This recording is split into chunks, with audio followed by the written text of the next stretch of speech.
Okay, so ready to dive in? Today, we're tackling tariffs. Sounds good. We've got a whole pile of sources here. Articles, quick reads from Finshots and Forbes. Right. But also, we've got like a serious heavy-duty NBER working paper. Oh, wow. And then, just to round things out, some stuff from Wikipedia, Supply Chain Brain, Harvard Business Review, even BBC News and the World Trade Organization, just to see what they have to say. That's quite a range. It is. So I guess our mission today is to really figure out, like, beyond the headlines, what tariffs are, how they actually work, in the real world, Yeah. and what they do to the economy, especially for, like, small businesses and, us regular folks buying groceries and stuff. Absolutely.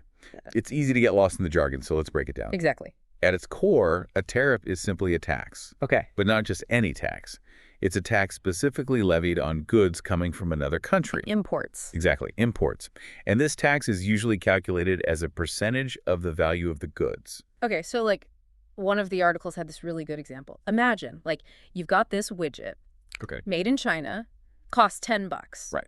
But then, boom, there's a 125% tariff on it. Wow. So suddenly, that $10 widget, it costs the importer $22.50. So that's a hefty increase. Yeah. And, of course, the company importing these goods, they're the ones who have to pay this tax right when those goods arrive at the border. At customs. So then what do? They've got this, like, added cost. Well, that's the big question, isn't it? Yeah. They've got a couple options. Okay. One, they could try to absorb some of that extra cost themselves, which would obviously cut into their profits. Right. That makes sense. Or, and this is probably more common, they pass at least some, if not all, of that added cost down the line. First to the businesses they sell to, and then eventually, well, it lands on us, the consumers. In higher prices. So, Yeah. like, why do governments even bother with tariffs? That's a good question. It seems like their use has evolved over time. Oh, how so? Well, back in the day, tariffs were a pretty major source of income for governments. Oh, really? Like their main way of getting money? Absolutely. But these days, while they still bring in some cash for governments, the main reason for using tariffs is usually about protectionism. Protectionism, so like protecting their own industries. Exactly. Shielding domestic producers from cheaper imports. And it's also about safeguarding domestic wages from being undercut by lower-priced labor in other countries. Okay, so it's not so much about the money anymore, but more about protecting their own. Exactly. It's a strategic tool. Interesting. But let's zoom in a bit here. What about small businesses? Right. We always hear about how tariffs hit the big corporations, but what about the smaller guys? That's a great point, and it's something that often gets overlooked. While big companies definitely feel the pressure from tariffs, small businesses can get hit even harder. Is that right? Yeah, their supply chains often aren't as flexible or diverse as those of larger companies. They might not have the same options for finding alternative suppliers if things get disrupted. I see. And so their pricing strategies get thrown off, their cash flow gets messed up, and their overall profitability takes a real hit. So what can a small business even do? Like, if these tariffs start popping up, it's not like they have these, huge departments to deal with all the ins and outs of international trade. Well, one of the Forbes articles had some practical advice, which I thought was helpful. Oh, good. Basically, it boils down to being resourceful and forward-thinking. They suggest actively seeking out alternative suppliers. Okay, so like finding new places to get their stuff from. Yeah, exactly. Hmm. This could mean looking for suppliers within their own country who maybe weren't the cheapest option before, but now become more attractive with the tariffs in place. Makes sense. But it also means looking globally, like finding suppliers in countries that have either no tariffs or at least lower tariffs. Oh, okay. So if one country suddenly gets expensive, you go somewhere else. Exactly. Diversify your supply sources. And how would they even find these new suppliers? Well, there are a bunch of online platforms these days, B2B marketplaces, with a global reach. I see. And, industry associations often have information on potential suppliers in different regions. Some government agencies even have programs to help businesses diversify their sourcing. Okay, so there's like help out there if they know where to look. Exactly. But, shifting suppliers like that, it seems like a lot of work. It can be. For a small business that's already busy, just, trying to keep the lights on. For sure. And then there's the whole issue of what to do about pricing. Right, because if their costs are going up because of tariffs, Exactly. they have to raise prices. In many cases, they have no choice. Mm. But the Forbes article had some good tips on this, too. Okay, what did they say? Well, they emphasized that how you raise prices is really important.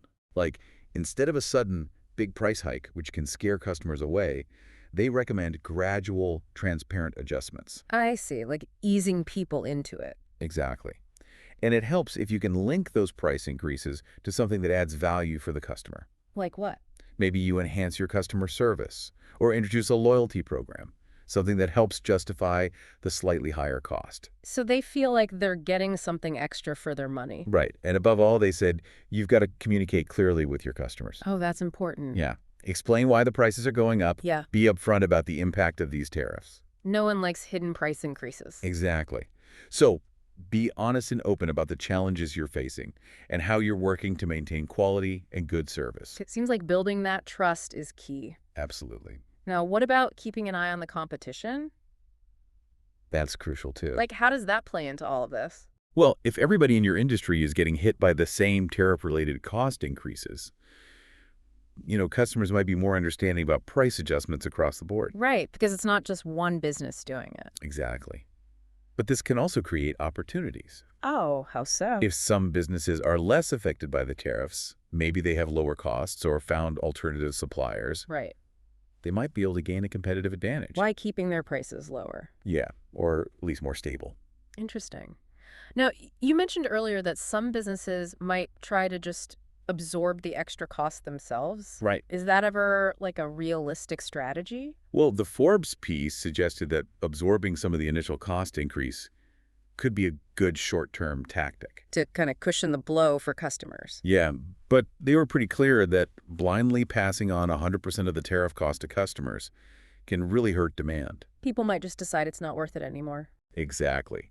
So it's all about finding that sweet spot, that balance between staying competitive Yeah. and making sure you're covering your costs. Sounds tricky.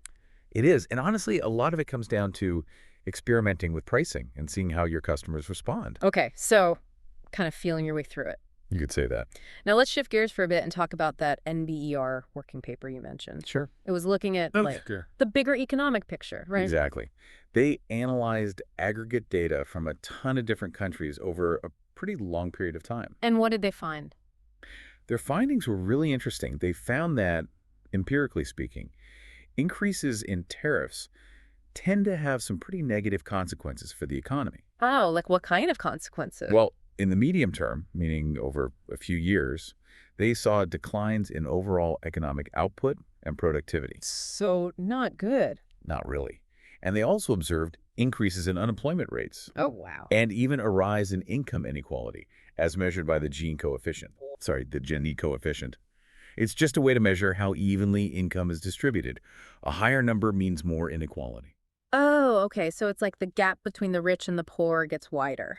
Right. So it seems like those hoped-for benefits of tariffs, boosting domestic production, all that, don't really pan out in the data. And instead, you get these other negative side effects. Exactly. Higher unemployment, more inequality. That's rough. Yeah, and here's another thing that surprised me. What's that? They didn't see a significant improvement in a country's trade balance after they raised tariffs. Really? That's counterintuitive. I thought the whole point was to, reduce imports and boost exports. That's the idea, but it doesn't always work out that way. They suggested that one possible explanation is that higher tariffs can cause the real exchange rate to appreciate. Okay, now you're getting into some serious econ jargon. What does that even mean? Sorry, let me try to explain it simply. Basically, it means that if a country's currency gets stronger, partly due to tariffs, their goods become more expensive for other countries to buy. Okay. So while the tariffs might make imported goods pricier, it can also make it harder for the country to sell their own goods abroad. Because their stuff has become more expensive, too. Exactly. So it can sort of counteract the intended effect on the trade balance. That's fascinating. So it's not as simple as just putting up a wall and saying, we're not buying your stuff anymore. Not at all. It's a complex system. It is. Were there any other, nuances in their findings? Yes, actually. What else did they find? Well, they discovered that the negative impacts of increasing tariffs on economic output weren't symmetrical to the effects of decreasing them. What does that mean? So basically, raising tariffs seems to hurt the economy more than lowering them helps. Huh. Yeah, it suggests that the disruptions caused by tariffs They have a more lasting negative impact. Interesting. Oh, and they also found that tariff increases tend to have more adverse effects on advanced economies. Really? So, like, the US and Europe would get hit harder than, say, a developing country. Exactly. They speculated that this could be because businesses in advanced economies are part of these super complex global supply chains. Oh, right. Those just-in-time systems where everything has to run like clockwork. Right. And so when you throw tariffs into the mix, those intricate networks get disrupted, leading to all sorts of inefficiencies. And those disruptions are harder to fix quickly. Exactly. So the researchers concluded that their findings really strengthen the case for free trade. Like, less barriers to trade is better overall. That's the general idea.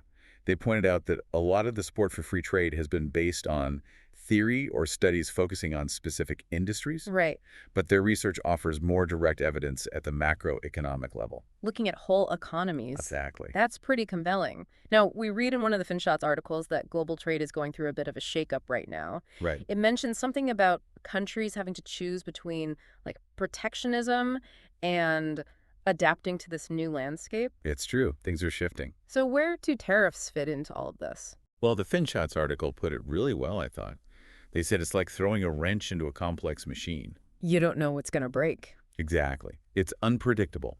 We've gotten used to a relatively free trade environment over the past few decades, but now things seem to be moving in a different direction. More toward protectionism. Possibly. And tariffs are a big part of that shift. Yeah. But as we've been discussing, the outcomes can be unpredictable and the consequences can be far-reaching. We certainly have some historical examples to learn from, Absolutely. like the Smoot-Hawley Tariff Act. Oh, yeah, that's a classic No example. cautionary tale, right? Definitely. That was back in the 1930s, during the Great Depression. Not a good time. Not at all. And the U.S. thought they were doing the right thing, Hmm. trying to protect their farmers and manufacturers from foreign competition. By raising tariffs on a whole bunch of imports. Yeah, but it backfired spectacularly. Other countries retaliated with their own tariffs, trade collapsed, and it arguably made the Great Depression even worse. So, good intentions, but disastrous consequences. Exactly. It's a stark reminder of how protectionist policies can have these unintended negative consequences on a global scale. And it's not just ancient history. We've had more recent examples, too. Right. Like the tariffs that were imposed on goods from China starting in 2017. Oh, yes, those were significant. Then what happened there? Well, one of the effects was a noticeable shift in U.S. import patterns. How so? Well, China's share of overall U.S. imports decreased, while imports from places like Mexico and Southeast Asia went up. So, like, they were sourcing from different countries. Exactly. And interestingly, there are reports that U.S. manufacturing investment actually more than doubled during that period. So maybe that was part of the goal, to bring manufacturing back home. Could be. But, those were some of the intended effects. What about the unintended consequences? Right, because there are always ripple effects. Like, we talked about the U.S., Canada, Mexico supply chain, which is super integrated. Yeah, those kinds of tightly woven networks are very vulnerable to disruptions from tariffs. So what happened there? Well, the economies of those three countries, they're incredibly interconnected, especially in sectors like the automotive industry. Right, car parts crossing borders multiple times before a car is even built. Exactly. So when you throw tariffs and new inspections into that mix, costs go up, there are delays, and the whole system gets thrown off. And that leads to higher prices for consumers, right? It can. In fact, some experts predicted that car prices could jump significantly because of the tariffs on parts and vehicles coming from those countries. And it's not just the cost of goods that gets affected. Right. Our outline mentioned that even just announcements about tariffs can spook the stock markets. Yeah, financial markets hate uncertainty. And tariffs create a lot of that. They do. When there's talk of new tariffs or escalating trade wars, investors get nervous. They start worrying about company profits. Exactly. And that uncertainty can lead to a lot of volatility in the stock markets. So even just the threat of a tariff can have a real impact. Absolutely. It creates a ripple effect throughout the global economy. Now, we've been focusing on tariffs specifically, but we know there are other ways to be protectionist. Oh, for sure. Tariffs are just one tool in a whole toolbox of protectionist policies. Like what? Well, you've got things like import quotas. That's where you put a limit on how much of a certain good can be brought into a country. Oh, I see. Governments might also try to protect their own key technologies, things they think are strategically important. Right. And they might restrict foreign direct investment in certain sectors. So making it harder for foreign companies to come in and set up shop? Yeah, and sometimes even things that seem unrelated to trade can act as barriers. Like what? Well, take food safety standards, for example. Okay. If a country makes their food safety standards really strict and complex, it can make it harder for foreign producers to meet those standards. So it's like a hidden trade barrier. Exactly. Helsinki. And then there's anti-dumping legislation. Dumping. What's that? It's when a company sells goods in another country at a price that's considered unfairly low, often below their cost of production. Okay. Countries have laws to prevent that, which can sometimes be used in a protectionist way. So even if it's a good deal for consumers, it might get blocked? It can, if it's deemed to be harming domestic producers. Interesting. What else is in that toolbox of protectionist policies? Well, governments can also give direct subsidies or tax breaks to their own industries. Make them more competitive. Exactly. Or they can offer export subsidies, which make their goods cheaper for buyers in other countries. I see. And then you've got things like exchange rate management, international patent systems, and even public campaigns encouraging people to buy domestic goods. So it's a whole web of different policies that can influence trade. It really is. Now, sitting in the middle of all of this is the World Trade Organization, the WTO. Ah, yes, the WTO. What's their role in all of this? Well, you could think of them as the referees of global trade. They set the rules, try to make sure everyone is playing fair, and try to prevent trade wars from getting out of hand. So, like, they're the ones who say whether a tariff is allowed or not. In a way, yes.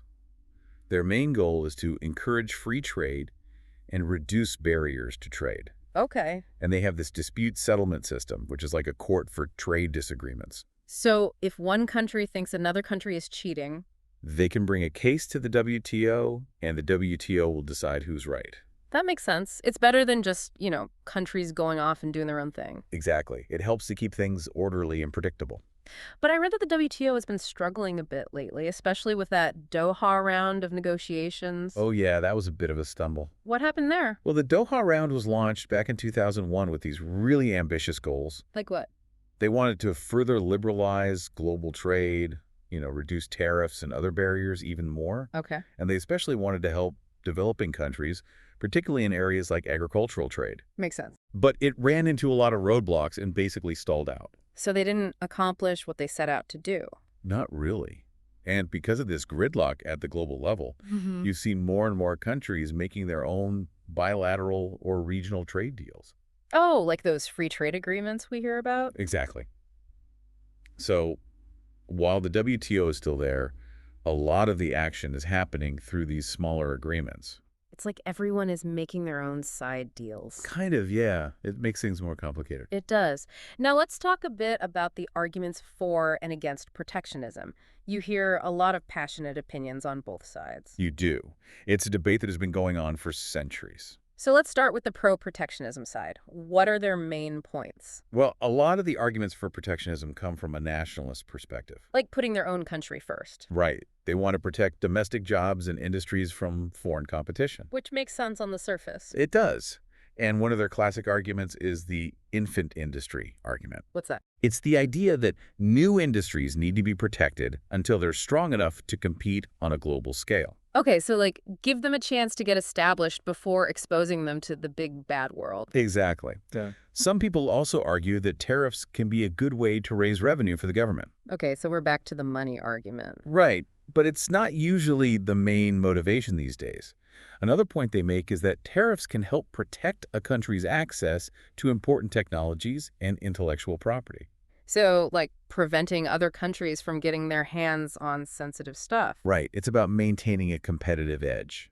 So those are some of the arguments in favor of protectionism. They are. But I know a lot of economists are skeptical of those arguments. That's true. Why is that? Well, most economists believe that, generally speaking, free trade is better for overall economic growth and welfare. Like, for everyone in the long run. Exactly. Their main argument is that free trade leads to greater efficiency. Because countries can specialize in what they're good at. Exactly. It's the idea of comparative advantage. Right. And that specialization, they say, leads to lower costs for both consumers and producers. Which means lower prices and more economic activity. Exactly. They also point to historical examples, like the Smoot-Hawley tariffs, Yeah. as evidence that protectionism can backfire. Right, and potentially even cause or worsen economic downturns. Exactly. Now, they acknowledge that opening up to free trade can sometimes be disruptive in the short term, Some businesses might struggle to compete. right, and some jobs might be lost. But they argue that those are temporary pains for long-term gains. Like the overall economy benefits in the end. That's the argument. Okay, so it's a complex issue with valid points on both sides. For sure. Now, before we wrap up, our outline had a few other historical examples of protectionism. Oh, right, besides Smoot-Hawley. Yeah, like what about Canada? Oh, Canada's a great example. They have this thing called supply management. What's that? It's basically a system they use to control the supply of certain agricultural products, like dairy and poultry. Okay. It protects their farmers from foreign competition, but also means that consumers end up paying higher prices for those products. So it's like a trade-off. Exactly. And then there's Latin America. Okay. After many Latin American countries gained independence, they adopted this strategy called import substitution industrialization. What a mouthful. I know, right? But it basically means they used high tariffs to protect their new industries from foreign competition. So trying to build up their own manufacturing base? Right, and they had some success with it, but it also had some drawbacks. Like what? Well, it can lead to higher prices and less choice for consumers, and it can also make industries less efficient if they're not exposed to competition. Makes sense. And then you've got Argentina under Juan Perón. Okay. In the mid-20th century, he implemented a whole system of import controls and tariffs, trying to make Argentina more self-sufficient. Did it work? Well, it's a mixed bag. It had some positive effects, but it also contributed to economic problems down the road. Okay, so another complex case. And even the U.S., which often champions free trade, has used tariffs throughout its history to protect its own industries. So no country is purely free trade or purely protectionist. Right. It tends to shift over time depending on the political and economic climate. So what have we learned today? A lot, I think. I feel like my brain is full. Mine too. But the main takeaway is that tariffs are way more than just a simple tax on imports. Right. They have these complex and often unpredictable consequences for businesses, consumers, and the global economy as a whole. It's this whole balancing act between protecting domestic interests and participating in a globalized world. Exactly. And it seems like there's no easy answer. Nope. Every decision has trade-offs. So for all of you listening out there, here's something to ponder. Given what we've talked about today, with the potential for higher prices, supply chain disruptions, and even slower economic growth, What do you think are the best ways for individuals and businesses to navigate this ever-changing landscape of global trade? how can we all stay informed and make smart choices in a world where trade policies can change so quickly? Those are the big questions. And this deep dive has really just scratched the surface. We've just provided a starting point. So we encourage you to go back and look at those sources we mentioned. Maybe do some more digging into specific industries or countries that are particularly affected by tariffs. Because understanding this stuff, it's more important than ever. Absolutely. Thanks for joining us for this deep dive. It's been a pleasure.